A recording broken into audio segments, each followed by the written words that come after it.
السلام علیکم ورحمۃ اللہ وبرکاتہ۔ الحمدللہ رب العالمین الرحمن الرحیم مالک یوم الدین واشهد ان لا الہ الا اللہ وحدہ لا شریک لہ الہ الاولین والآخرین واشهد ان محمدا عبدہ ورسولہ المبعوث رحمۃ للعالمین صلوات اللہ وسلامہ علیہ وعلی آلہ وعلی اصحابہ ومن اهتدى بهدیہ واستنى بسنتہ الی یوم الدین، اما بعد۔ قال اللہ تبارک وتعالی فی کتابہ المجید والفرقان الحمید، اعوذ باللہ من الشیطان الرجیم، بسم اللہ الرحمن الرحیم۔ یا بنی اقم الصلاة وامر بالمعروف وانہى عن المنکر واصبر على ما اصابک ان ذلک من عزم الامور۔ معزز و گرامی قدر ناظرین و مشاہدین و سامعین و سامعات، لگاتار لقمان حکیم کی وصیتیں میں آپ لوگوں کے سامنے بیان کر رہا ہوں۔ آج 7واں درس ہے، اور جس آیت کریمہ کی آپ کے سامنے تلاوت کی گئی ہے اس میں اللہ رب العالمین نے ان کی 3 وصیتیں بیان کی ہیں۔ تینوں بڑی اہم وصیتیں ہیں اور ساری وصیتیں ان کی بہت اہم ہیں، جن کا ذکر آپ لوگوں کے سامنے کیا جا رہا ہے۔ لیکن آج کی آیت میں جو 3 وصیتیں بیان کی گئی ہیں، ان تینوں وصیتوں کو ہم نہیں بیان کر سکیں گے۔ صرف ایک وصیت جو نماز کے قائم کرنے سے متعلق ہے، آج کے اس درس میں صرف ہماری گفتگو اسی موضوع پر ہوگی۔ انہوں نے اپنے فرزند ارجمند کو، اپنے لخت جگر کو، نور نظر کو، خون کے ٹکڑے کو وصیت کرتے ہوئے فرمایا تھا، یا بنی، اے میرے پیارے بیٹے، اے میرے برخوردار، میرے دل کے ٹکڑے، اقم الصلاۃ، نماز قائم کرنا، نماز قائم کرو۔ اس سے پہلے توحید کی وصیتیں تھیں، بیچ میں اللہ رب العالمین نے ماں باپ کی وصیت بیان کی، اور یہ ان کی تیسری وصیت ہے جو اقامت صلاۃ سے متعلق ہے۔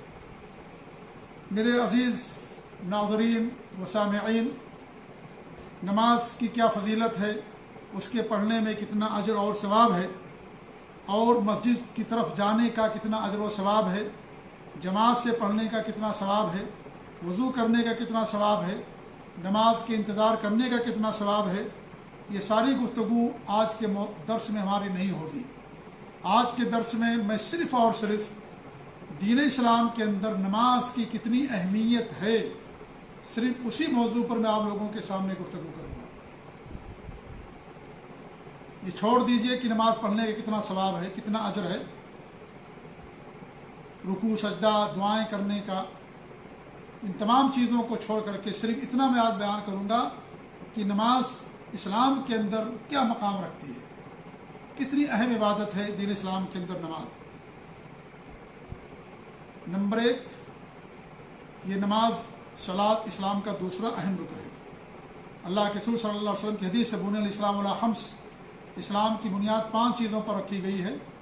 سب سے پہلی بنیاد اس بات کی گواہی دینا کہ اللہ رب العالمین کے سوا کوئی سچا معبود نہیں ہے، اور محمد صلی اللہ علیہ وسلم اللہ کے سچے نبی اور رسول ہیں، اور نماز قائم کرنا، زکوٰۃ دینا، رمضان کے روزے رکھنا، بیت اللہ کا حج کرنا۔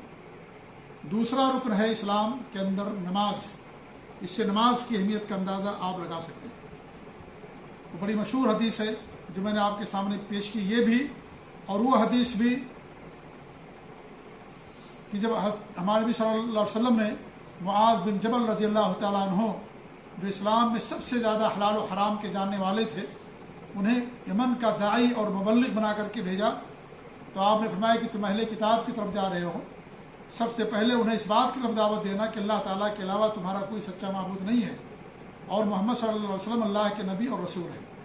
اہل کتاب اللہ پر ان کا ایمان تھا، لیکن ان کے ایمان کے اندر شرک آ گیا، کفر آ گیا، اس لیے وہ کافر ہیں، اس لیے انہیں بھی ایمان کی طرف دعوت دی جائے گی۔ پھر اگر وہ اس کا اقرار کر لیں تو تم یہ بتانا کہ اللہ رب العالمین نے دن اور رات میں 5 وقت کی نماز تم پر فرض کر دی۔ اس سے بھی معلوم ہوا کہ نماز اسلام کا دوسرا اہم رکن ہے۔ اسلام ایک عمارت ہے، ایک بلڈنگ ہے، اور اس بلڈنگ کی بنیاد یہ 5 اسلام کے ارکان۔ اب ظاہر بات ہے، جب رکن ہے، بنیاد ہے، اگر آپ ایک بنیاد کو توڑ دیں گے اور اسے ختم کر دیں گے تو عمارت ڈھہ جائے گی، عمارت گر جائے گی۔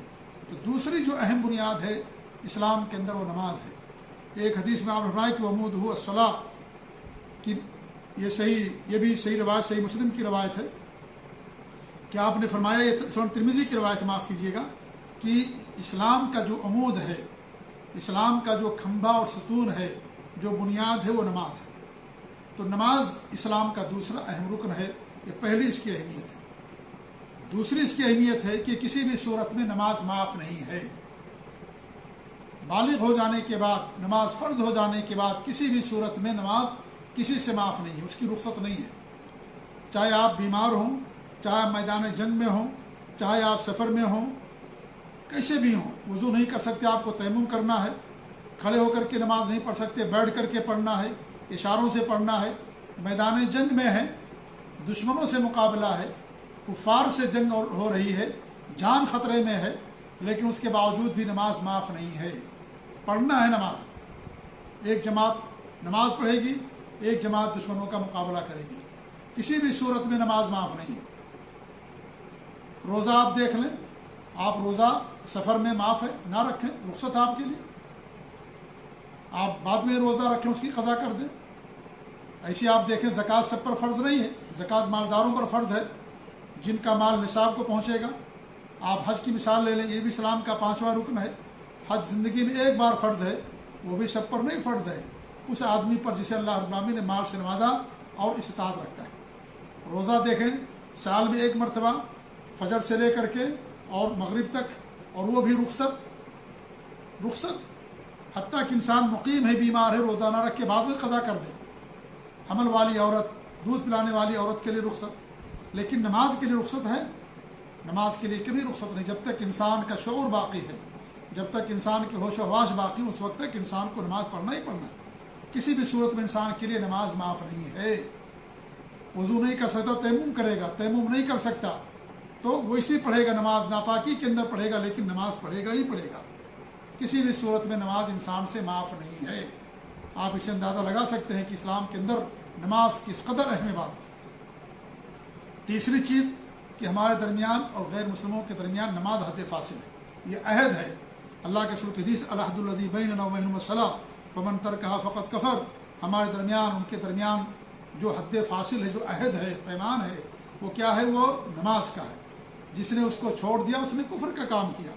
اس طریقے سے ایک حدیث میں آپ فرماتے ہیں، صحیح مسلم کی روایت ہے، بین العبد و بین الشرک والکفر ترک الصلاۃ، بندے کے درمیان اور شرک یا کفر کے درمیان نماز کا فاصلہ، نماز کا فاصلہ، نماز حد فاصل ہے۔ نماز ایک آڑ ہے، کس کے درمیان؟ غیر مسلم کے درمیان، کفر اور شرک کے درمیان، یہ نماز ایک آڑ ہے۔ تو یہ اس سے نماز کی اہمیت کا اندازہ ہوتا ہے کہ ایسا عہد ہے، اگر انسان نے عہد کو توڑ دیا، عہد کو انسان نے توڑ دیا، گویا کہ اسلام کے دائرے سے نکل گیا۔ اس لیے نماز کی فرضیت کا انکار کرنا کفر ہے، انسان اسلام کے دائرے سے نکل جاتا ہے۔ جو بندہ یہ کہے کہ اسلام کے اندر نماز فرض نہیں ہے، یا نماز کو رکن نہ مانے اسلام کا، ایسا بندہ اسلام کے دائرے سے نکل جاتا ہے۔ اتنی اہم عبادت ہے نماز میرے بھائیوں۔ چوتھی چیز، سب سے پہلے اعمال میں سے نماز کا حساب لیا جائے گا۔ سب سے پہلے حساب نماز کا ہوگا، صلاۃ کا ہوگا۔ اللہ کے رسول صلی اللہ علیہ وسلم کی حدیث ہے، اول ما یحاسب بہ العبد یوم القیامہ من عملہ الصلاۃ، سب سے پہلے قیامت کے دن اعمال، بندے کے عمل میں سے جس کا حساب لیا جائے گا وہ نماز کا لیا جائے گا۔ فإن صلحت، اگر نماز درست نکل گئی، فقد افلح وانجح، وہ کامیاب ہو گیا، کامیابی اسے مل گئی، اسے کامیابی ملی۔ کون سی کامیابی؟ جنت کا حصول، کیونکہ جنت کا مل جانا یہ سب سے بڑی کامیابی ہے۔ قد افلح المؤمنون الذین هم فی صلاتهم خاشعون، ان مومنوں کے لیے کامیابی ہو گئی، کامیابی ہے جو اپنی نمازوں کے اندر خشوع و خضوع اپناتے ہیں۔ تو اللہ کے رسول فرماتے ہیں کہ وہ کامیاب ہو گیا۔ وَإِنْ فَسَدَتْ، اور اگر یہ نماز ہی بری ہو گئی، فقد خاب و خسر، وہ ناکام ہو گیا، نامراد ہو گیا، خسارے میں پڑ گیا۔ اور سب سے بڑا خسارہ جہنم کے اندر جانا ہے، اس سے بڑا کوئی خسارہ نہیں۔ مال و دولت کا خسارہ یہ کوئی خسارہ نہیں ہے، یہ تو خسارہ ختم بھی ہو جانے والا ہے، لیکن سب سے بڑا خسارہ انسان قیامت کے دن کامیاب نہ ہو سکے، اللہ کی رحمت اسے نہ مل سکے اور وہ جہنم کا حقدار بن جائے، یہ سب سے بڑا خسارہ۔ یہ آپ دیکھیں، سب سے پہلے نماز کا حساب لیا جائے گا۔ نمبر 5، ہر امت پر صلاۃ فرض تھی،